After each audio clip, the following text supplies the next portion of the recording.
By the way, you are free to attend. Walang problema.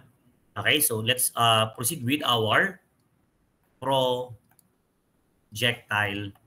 Ito guys, actually, pwede rin kayong umattend dito kasi yung ating motion along the straight line is very, very related with the projectile motion.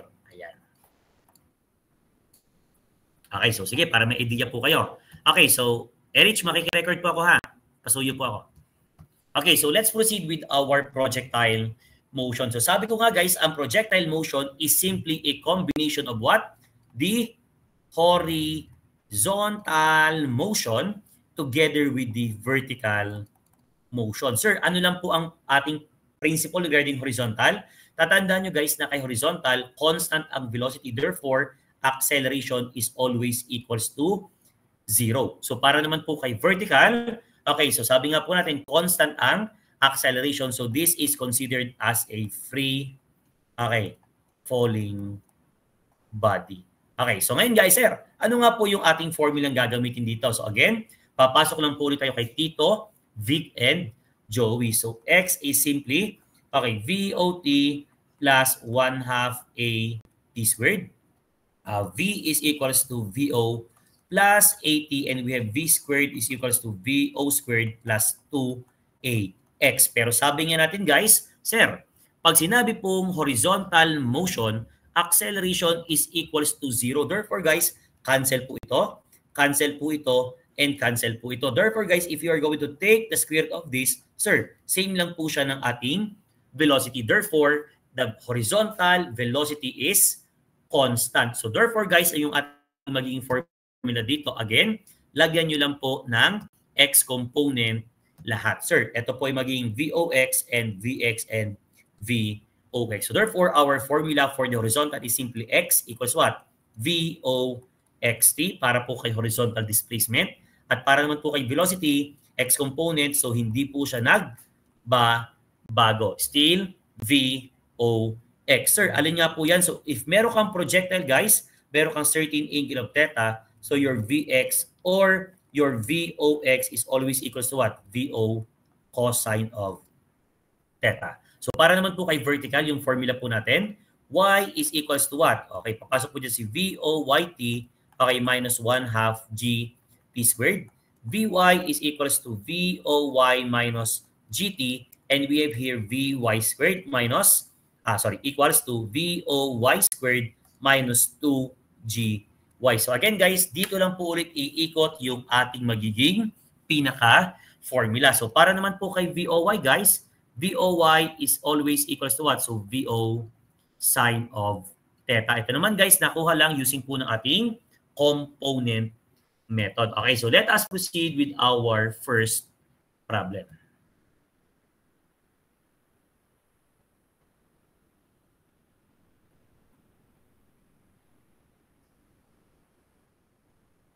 Okay, a ball is thrown at an angle of 30 degrees and lands on the top edge of a building 5 meters high. If the building is 20 meters away, determine the initial velocity of the ball. Sir, meron daw po tayong bula. Ayan, bula. Okay, so trinon daw po at an angle of what? 30 degrees. Binigay po ba ay nawawala ang initial? Ito na naman tayo, velocity.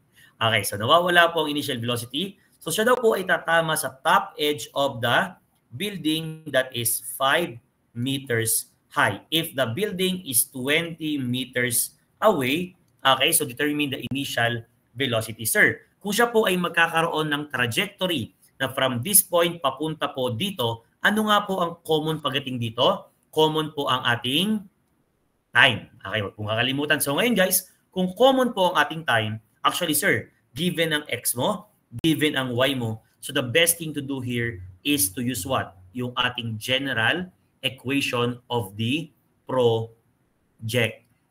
Sir, ano po yung ating general equation? So if you still remember, Y is equals to what? The X tangent of theta minus GX squared over 2 VO squared cosine squared of theta. So by the way, para po dun sa mga hindi ko estudyante, no? So if you are going to ask, sir, saan po nanggaling yan? Actually, that is a derivation lang po. So if kayo naman po ay wala pa dito, so for sure, your respective professors will derive this formula. So ngayon guys, tingnan natin.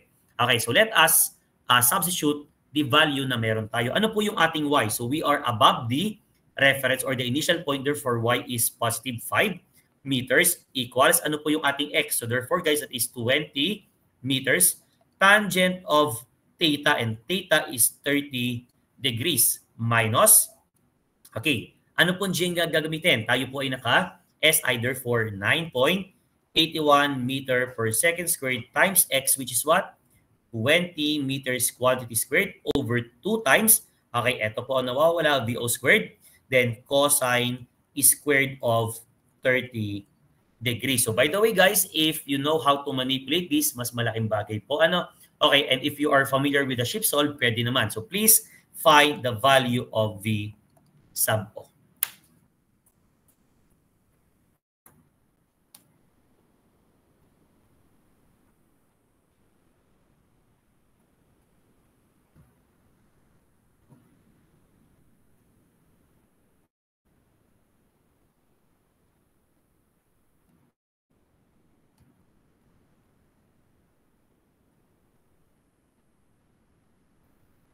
Okay, V sub O, pasuyo po ako. Okay, Miss Erich. Any other answers? Okay, same po nung kay Miss Garcia. Bagi, the same thing. So I think that would be the correct answer. Ano? So V sub O is 19.9893. Of course, the unit would be what? Kung tayo po ay naka-SI, that is in meters per second. So ito guys, nakuha natin using what? The general equation of the projectile. Kaya sabi ko sa inyo, malaking bagay po ang formulang ito. If you don't want to memorize this, pwede po kayong magmano-mano. Siyempre, gagamitin mo alin. Okay, itong ating mga formulas po na nandito and nandito. Okay, any question regarding problem number 1? By the way pala guys, yung mga prepare kong problem para kay projectile, hindi po mga normal ha. Okay, ito yung mga masasaya. Okay, so I think pagpraktisan nyo lang and you will able to answer our exam. Ayan. Okay. Let us proceed with problem number 2.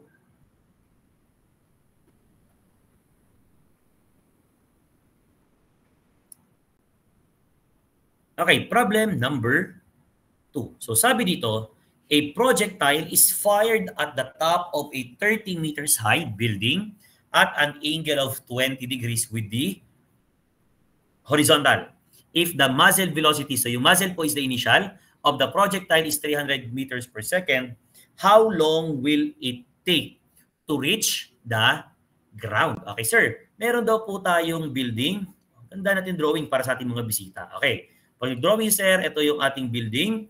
Ito, bintana, bintana, bintana, bintana. Ano nga po itong nasa harapan? Elevator, sir. Okay, elevator po agad. Ganyan po tayo mag-design ng building. Pagpasok ng building, elevator agad. Yan, natututo rin nga kaya yan. Basta kalokohan. Sir, ito po yung ating projectile is fired at the top of a building at an angle of what? 20 degrees. So the muzzle velocity is what? 300 meters per second. So this would be our initial velocity. So tanong dito guys, how long will it take for the projectile to reach the ground? Siyempre sir, mag-travel po yan papunta dito. Okay, ang tanong guys, gaano daw po katagal bago siya makarating sa ating pinaka-ground? So ngayon guys, given po ang ating y, which is 30 meters. Ngayon guys, sir, sabi nga po natin kung common po itong ating, if yung ating object po is at a certain position, ano nga po ang common sa kanila? Common ang time. Pero guys, ang binigay lang po is the vertical displacement. So therefore guys, we can use the formula y is equals to VOYT, okay, minus 1/2 GP squared. Ano po yung ating magiging VOY dito? VOY is simply 300, of course, sine of 20 degrees. Can you still follow? Okay? So ngayon guys, sir, ano po yung ating gagamiting y dito? Y must be what? Of course, sir, 30 meters, but it must be negative 30. Bakit? Because you are below the reference point. Okay, so thank you for those answers. Equals to VOY, which is what? 300 sine of 20 degrees multiplied by the time na nawawala. Okay, minus 1/2. Anong G ang gagamitin? Okay, of course, 9.81. Okay, meters per second squared multiplied by T squared. Sir, ang nangyari po, anong equation ang ating nabuo? So we form what? A quadratic equation. So ilagay po natin ang ayos. So lahat po ililipat ko sa kaliwa. Okay, so this would be 9.81 over 2 is what? 4.905 T squared. Magiging positive pag nilipat ko sa kabila. Then ito, okay, so minus 300 sine of 20 T. Okay, so our second, what you call this? Nawala sa isip ko. Second term. Okay, minus 30 is equals to 0. So if you are going to use your calculator, by the way guys, you can use what? Quadratic formula, but you can use directly yung ating mode 5, 3. So if you are going to input this, so simply yan po ay 4.905 equals negative 300 sine of 20 equals negative 30 equals, okay, so you have here the time of, actually, dalawa po yung makukuha nyo dyan. Ang isa po ay, ano? Okay, 21.207. 21.207 seconds. And the other one is, okay, negative. So alam naman natin, guys, that there is no such thing as a negative time. Therefore, you are going to consider this positive answer. Okay, so again, guys, ang ginamit po natin ay, okay, simply yung ating vertical, okay, displacement na formula. So y equals to VOYT minus 1/2 GT squared. Nagkakaintindihan po? Nagkakaintindihan po? Okay, so I think this would be clear. Ano? Okay, problem number 3. Ayan.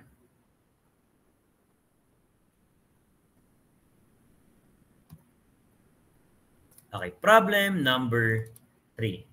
So ito na guys yung sinasabi kong problem na nakatabingi ang ating range. Okay, sabi dito, from the top of a hill inclined at an angle of 30 degrees, a projectile is fired with a velocity of 50 feet per second. So sino nakakita ng direct formula nito? Meron ba?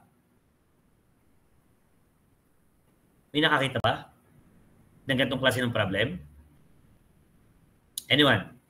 So sabi ko nga sa inyo, meron siyang direct formula. Pero sir, what if I don't like to use the direct formula? So walang problema. Okay, sir. From the top of a hill. Pwede bang magawa dito ng triangle? Alam ko pwede. Wait lang ha. Insert tayo. Para maganda-ganda naman. Saan ba yun? Draw. Shapes. Ayun. Itong right triangle.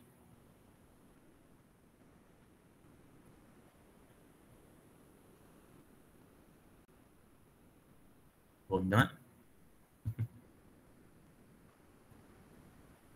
Sige, drawing na lang ako dito. Sir, from the top of a hill inclined at an angle of 30 degrees, a projectile is fired. Okay, if the projectile is positioned perpendicular to the surface of the hill. Ano nga pong ibig sabihin ng perpendicular?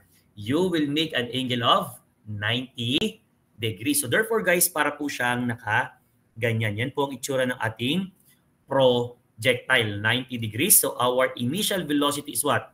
50 feet per second. So ngayon guys, tayo ay naka-anong unit? System of unit is what?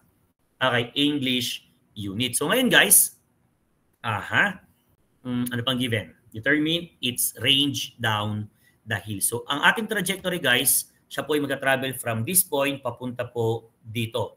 For example, so consider natin, ito daw po ang ating range na nawawala. Syempre sir, paano po pagka nakatagilid na po tayo? So yan po yung magiging problema natin.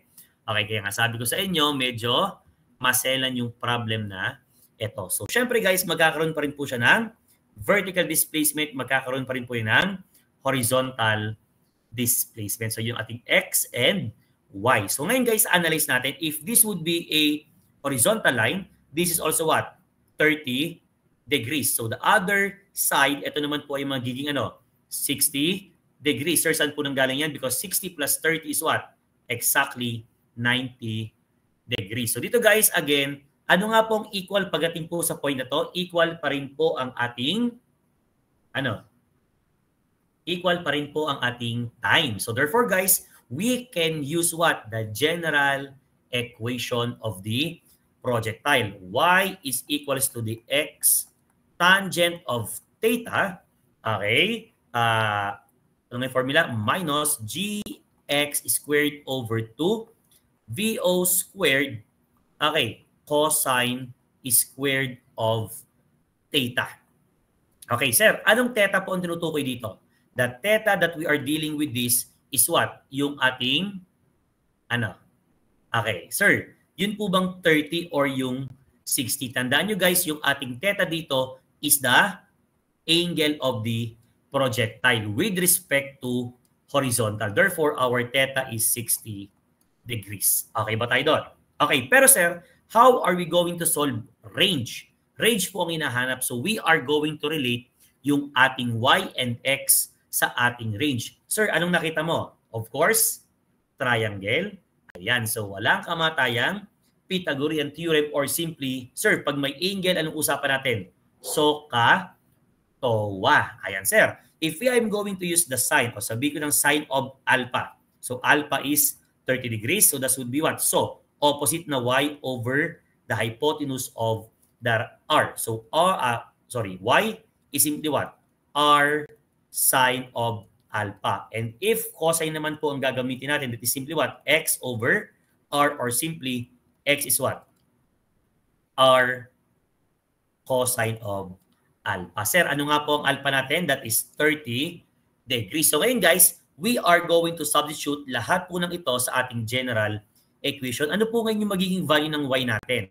That would be r sine of what? That is 30 degrees. But your y must be what? Sir, it must be negative. Sir, bakit po negative? Because yung iyong final position is below the initial point, is equals to, ano po ang ating x? Sir, ang sabi nyo, it must be what? R cosine of what? Ano yung alpha? Also 30 degrees. Okay? Tangent of, ano ang theta ngayon? 60 degrees minus. Okay, so mukhang,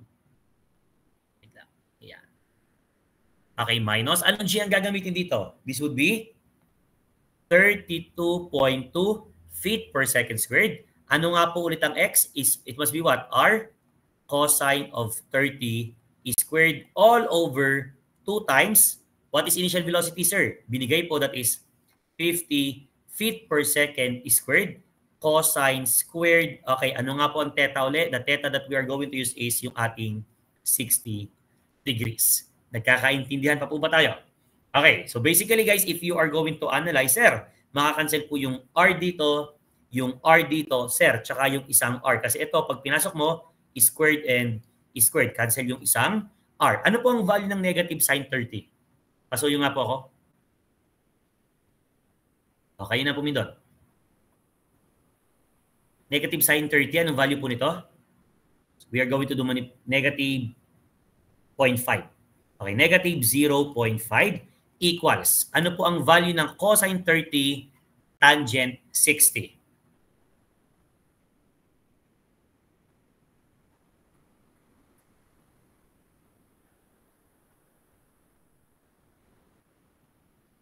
$1.5. Okay, sige, thank you. So this is 1.5 minus, okay, so para ma-simplify po natin to, okay, ilabas ko yung R natin. Okay, what would be the value of 32.2 times cosine squared of 30 divided by 2 divided by 50 squared divided by cosine squared of 60. So yung nga po ako.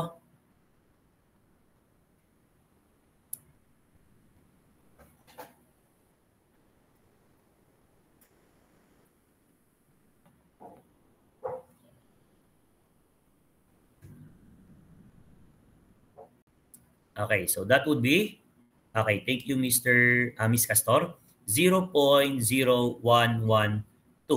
Pa-verify nga po kung tama po yung sagot niya. Yung iba, anong nakuha? Okay, save po kay Martinez. So I think this would be the correct answer. So therefore guys, by simply manipulating this, okay, so lipat mo po ito, magiging ano siya? Negative 2. Tama po? Is equals to negative 0.0012 times R. Shing, shing. So R is simply 2 over 0.0012. What would be the value of your R?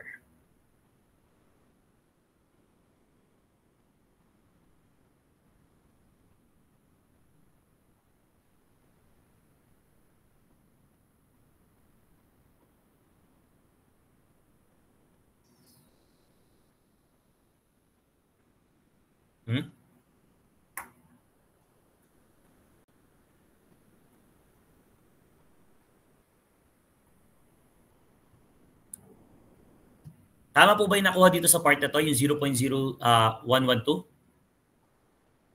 Uy, pa-double check po ako. Parang iba yung sagot Parang 0.019 something po yung nakuha kanina.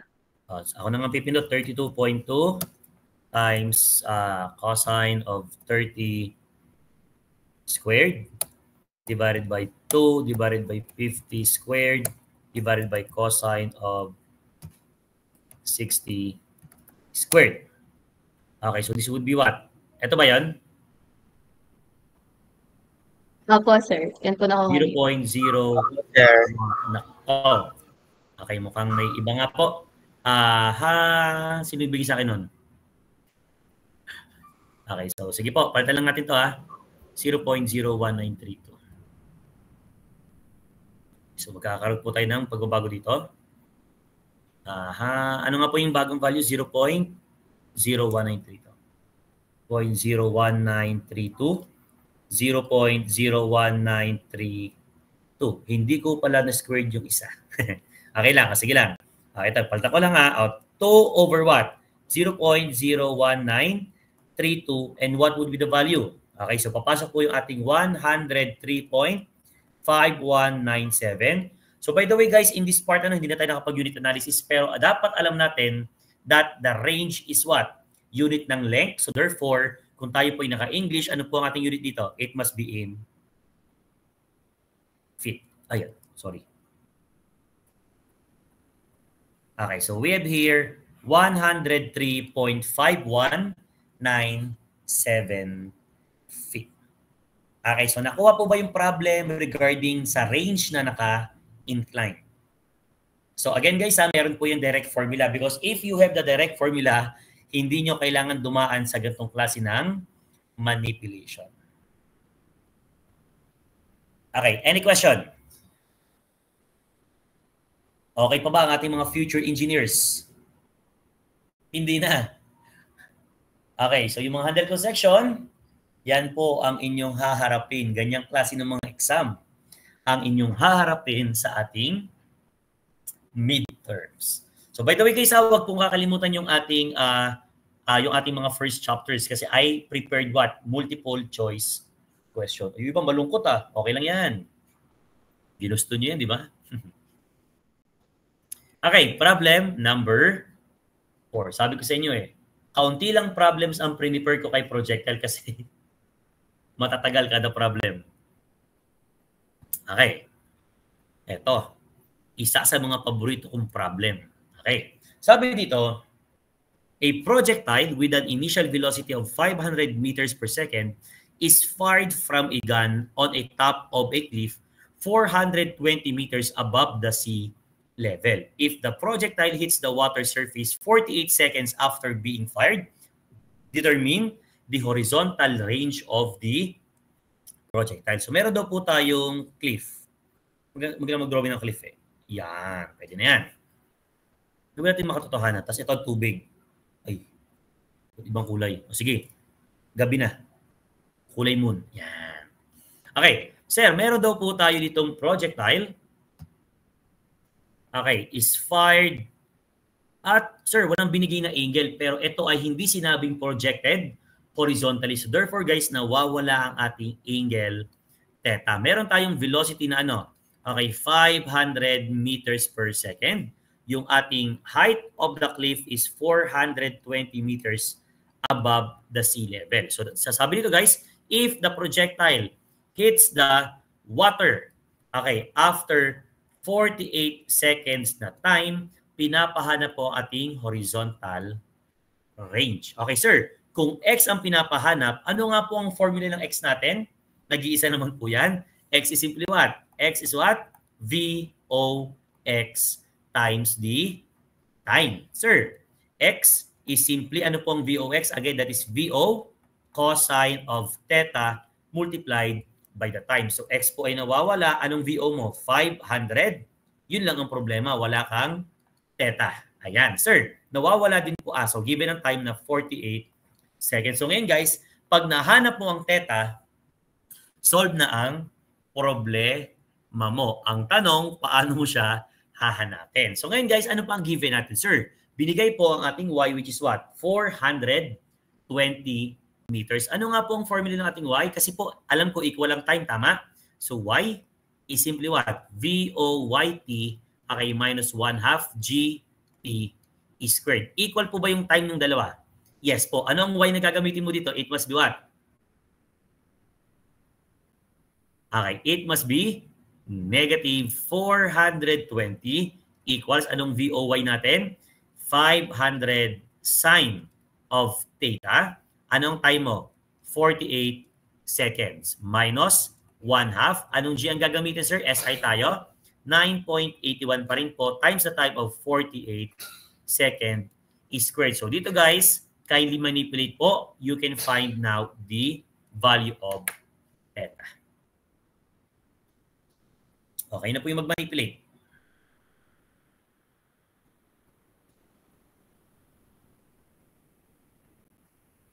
Okay. Anong ginamit nyo, Ining? ShipSolve or mano-mano? ShipSolve po. Sige lang. Sabi ko nga guys, you can use any techniques po.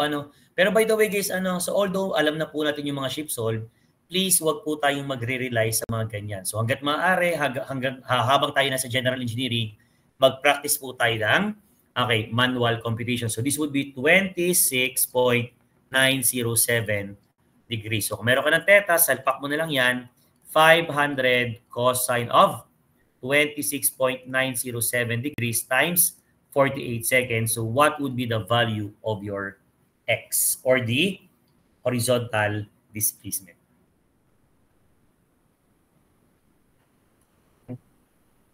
Sir, yung angle ko ay 26.9607.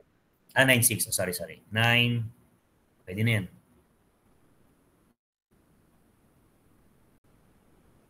Okay, 9607.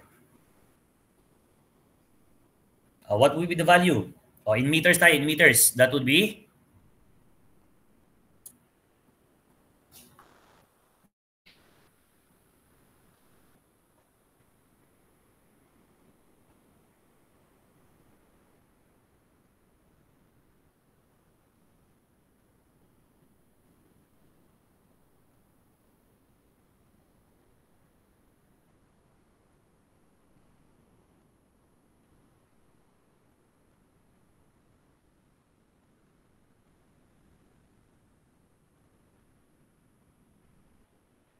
Ano pong value? Okay, malaki pala.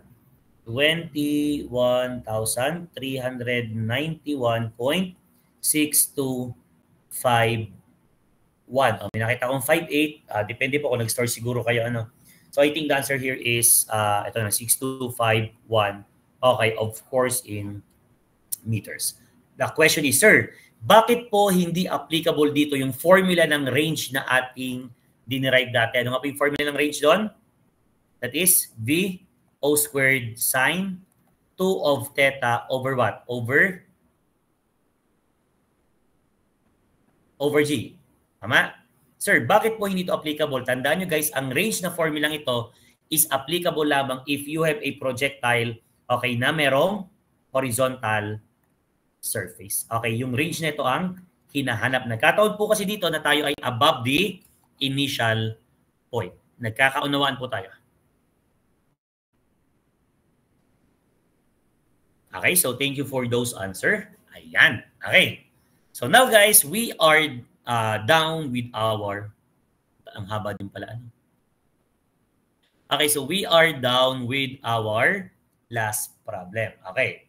Ito na guys, yung sinasabi ko sa inyong example po ng ating problem na merong hindi lang isang object ang gumagalaw kung hindi, dalawa. Okay, ayan. So actually sa libro nyo po, merong isa doon Okay, merong isa doon. So ito ay another problem. Yung malungkot na. Hindi nyo kailangan maging malungkot kasi wala kayong choice. Ayan. Okay. A tank is moving towards a cannon. So ano po ba itsura ng cannon, sir? Yan po yung merong ano ba itsura ng cannon? Huwag na, baka ano po maging drawing ko. Ayan na lang. Okay. So meron daw po tayong cannon. A tank is moving towards a cannon with an initial velocity. So ang tank kaya nung itsura. Yan. Ganyan na lang. Bang. Ayan. So ito daw po ang ating initial velocity ng tangke which is 10 meters per second. So ito daw po is towards the cannon. So siya po ay pakaliwa. While a cannon fired the ball, so meron daw palang bola, cannonball, with an initial velocity of what? 100 meters per second. In the direction making an angle of what? 30 degrees is placed opposite of the tank. So ang tanong guys dito, what is the distance needed by the tank in order to hit by the cannon ball? Okay, so yun po yung ating unang tanong. Ibig sabihin guys, yung ating bola pwedeng tumama hanggang papaganyan ng projectile. Andito yung bola. So sir, para daw po tayo ay tumama yung ating tank, kaya siya po ay magka-travel with a certain distance of x. Nakakaintindihan tayo. Okay sir, ito po ba ang ating tangke ay merong acceleration? Sir, wala po. Meron lang binigay na velocity. Therefore, we can assume that this is what? Constant ang velocity. Therefore, guys, the formula is what? Velocity is simply distance over the time. Nakakaintindihan. Sir, given po ang velocity, ang tama, velocity 10 meters per second. Sir, nawawala po ang x, nawawala din po ang ating time. So, ang kailangan mong mahanap is, sir, yung time natin na pag-travel ng ating tangke. And that is exactly the same time nung ating bola para pumunta dito. Nagkakaintindihan tayo. Nagkakaintindihan po tayo. So ngayon guys, sir, ano po yung time natin pag, okay, anong tawag natin sa time dito? Simula dito hanggang dito, anong tawag sa kanya? The total time of flight. Sir, yan po yung T sub F na kailangan natin. Sir, ano po bang T sub F based sa ating mga formula? That is simply what? 2 times the time to reach the maximum height. Sir, ayun, kung siya po ay nasa maximum height, ano nga po yung ating alam? V sub y is equals to 0. Ayun, sir. Kung V sub y ay 0, okay, meron tayong VO.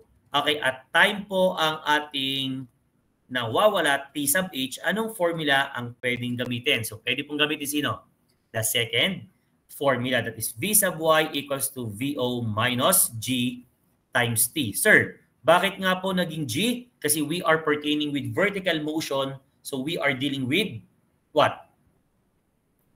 Okay, free falling. So Vy is 0. So 0 equals to 100 meters per second. Minus anong G ang gagamitin? SI tayo. 9.81 meter per second squared multiplied by T sub H. So what is the value of T sub H? Pasuyo po ako. T sub h muna. Time to reach the maximum height.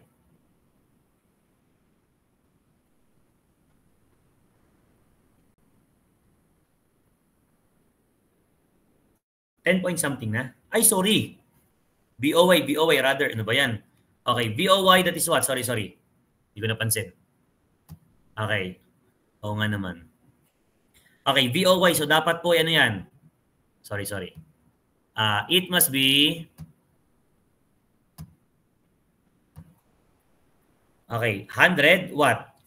Sine of 30 degree. Sorry, sabi ko napansin. So ano ba yung maging value doon? Okay, so mukhang tama yung kay Mr. Oliver. That is 5.0968, of course, in seconds. So sir, yung time to reach the maximum height is 5.0968. So therefore, your total time of flight is equals to what? Times 2 mo lang yan. Yun po yung ating 10 point, ano yan?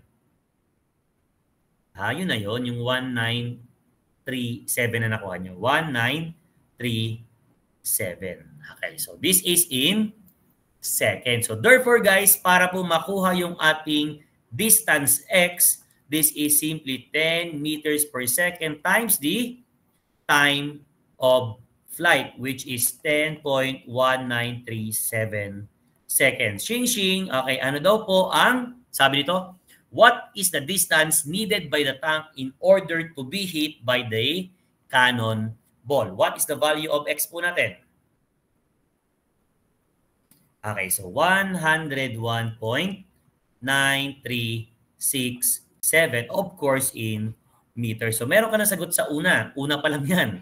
Kasi meron pa tayong follow-up question. Ang sabi dyan, what is the initial distance of the tank from the cannon before it moves? Sir, ibig sabihin po, drawing ko ng bago, sir, kung ito po yung ating cannonball, okay, ito po yung ating tangke. Okay, tangke po natin. Sir, kung ito po yung pinagtamaan nila sa part na to, ito yung ating x. So para mahanap po yung ating mismong total distance, ano po yung kailangan mo hanapin dito? That is what? Okay, that is the range of the cannonball. So ngayon guys, dyan na po papasok yung ating formula. Okay, so by the way, pwede mong gamitin yung direct formula. But dahil ako may time of flight, pwede kong gamitin sino? R is what? VOX times T sub F. So R is simply anong VOX natin? That is 100. Sorry kanina ha. Okay, cosine of 30 times T sub F of 10.1937 seconds. So what is the value of our range?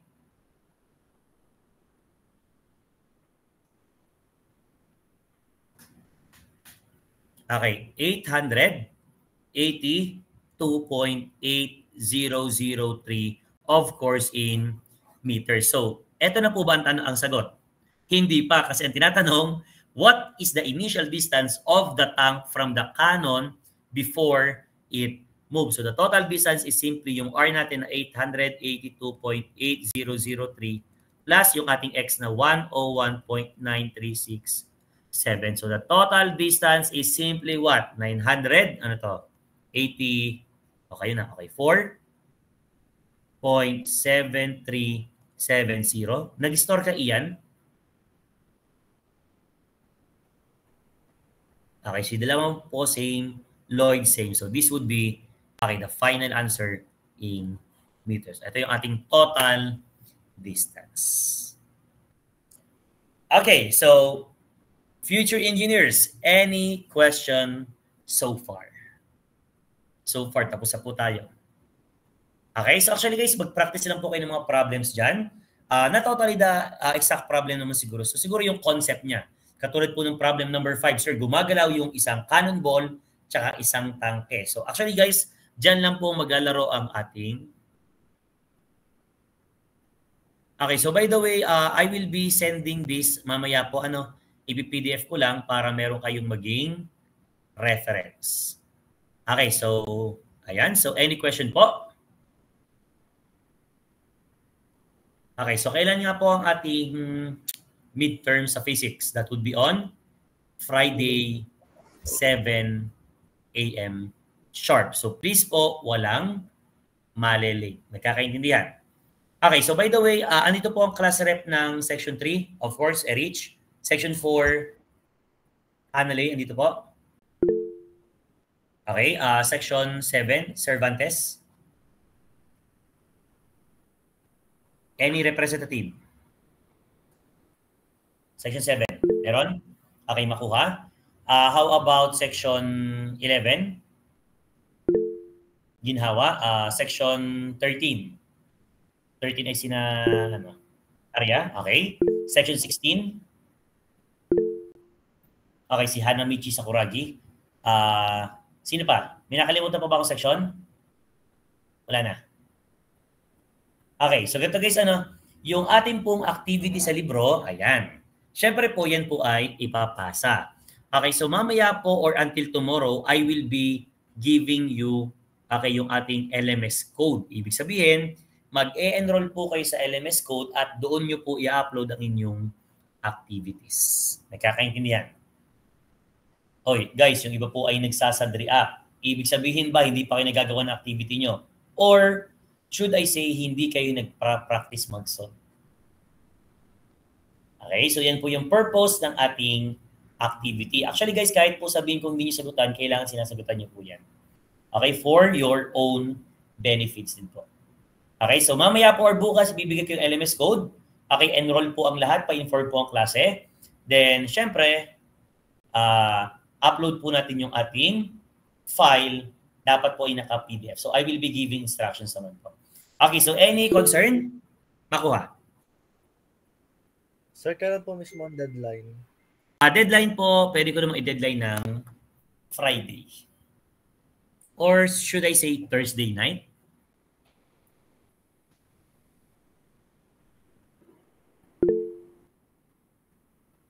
Zolina? Sir, kasama ga pong sasagutan yung tawag po dito. Hanggang yung problem sa po sa projectile na about sa banking po. Ay, hindi po. Motion along a curve po yun. So hanggang projectile lang po. Thank you po. Caballeros? Sir, Yes po. yung po sa submission, hindi ka po pwedeng after na po ng midterms. Hindi kasi po yung after midterms po kasi anong sense nun kung hindi nyo rin sinulat before exam? Sir, Friday night, final po. Hindi, Friday night, ibig sabihin, tatapusin nyo pala yun after the exam. Kasi ang goal ko dyan, dapat masagutan nyo lahat ng activities before the exam kasi ang purpose yan is para makapag-review kayo, para mag-practice kayo. Nakukuha ka po? Okay. Exercises or activities are not just a requirements po. Okay? So yan po ay para kayo ay mag-review, para kayo ay masanay, para kayo ay mag-solve. Actually, meron ako mga estudyanteng alam kung patapos na po ng activity kasi every time na lang na may meeting kami, nagtatanong, sir, hindi ko masagutan to. Ibig sabihin, they are solving the problem sa libro. So yung po mga nagsasadreact dyan, I am sure, yan po yung ni isa walang sulat. Sir, sasagutan pala. Ay, oho. Okay ba tayo doon? Yes, sir. Thank you po. Okay, so, okay, it's a good luck on your midterms. Yan. Ay, mali pala. Ano bang logo ko? Yan. Yan. Okay, so thank you and God bless. So thank you for attending this session. So I hope na kayo po ay natuto.